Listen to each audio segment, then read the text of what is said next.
Madam President, there are just 21 days left in 2019. With the days dwindling, Congress has made little progress on its to-do list that, without question, must be addressed before going home for the holidays.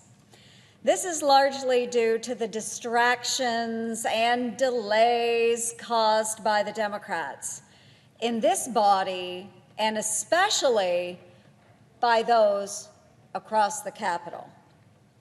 Let's take the United States-Mexico-Canada trade agreement.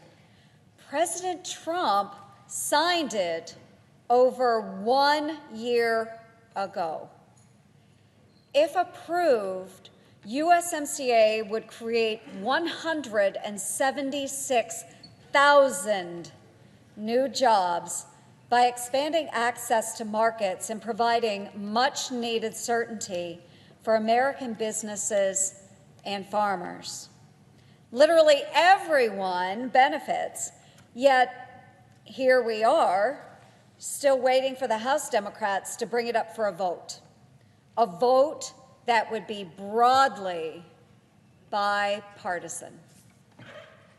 Speaker Pelosi even admitted today that there is no question that USMCA is much better than NAFTA. I am hopeful the House will finally vote on the measure next week before leaving town.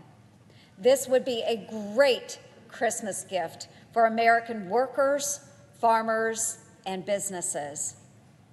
But it's not just on trade deals. We're now over 2 months into the new federal fiscal year, yet Congress still has not approved the annual funding bills for this fiscal year. These bills will actually fund the government, yet Democrats are stalling, throwing up roadblocks at every turn. They're failing to support our service members, including providing them with the largest pay raise in a decade. Just recently, I was on the ground in Kuwait and Afghanistan to meet with our U.S. troops, including Iowans of the Des Moines-based 103rd Expeditionary Sustainment Command. These service members are relying on Congress to do their job so that our military men and women can carry out their job of protecting our homeland. As a former company commander in Kuwait, I realize just how vital resources are to our troops. And let's not forget, Democrats agreed to a framework months ago on all of these bills, yet they've repeatedly blocked consideration of these bills. Similarly, the Authorization for the Violence Against Women Act, a law that is deeply personal to me, expired a year ago and remains in limbo.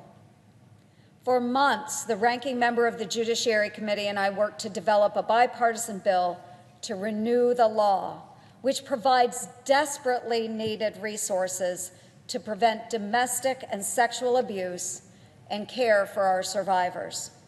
We were making real progress.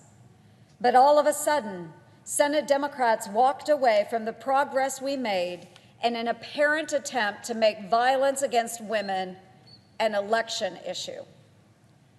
Folks, we cannot allow our political differences to keep us from performing our most basic constitutional duties to provide for the common defense, fund the operations of the federal government, and support women and children across this country facing sexual and domestic abuse.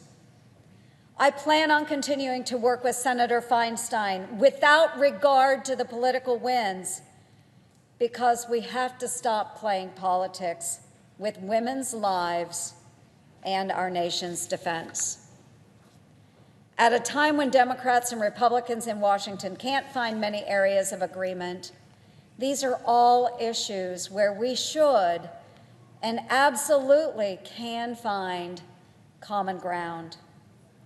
I implore my Democratic colleagues to end the obstruction and delay, work with us to fund the government and support our service members, pass the USMCA, and provide resources for my fellow survivors of domestic and sexual abuse. The American people are counting on us. With that, Madam President, I yield the floor.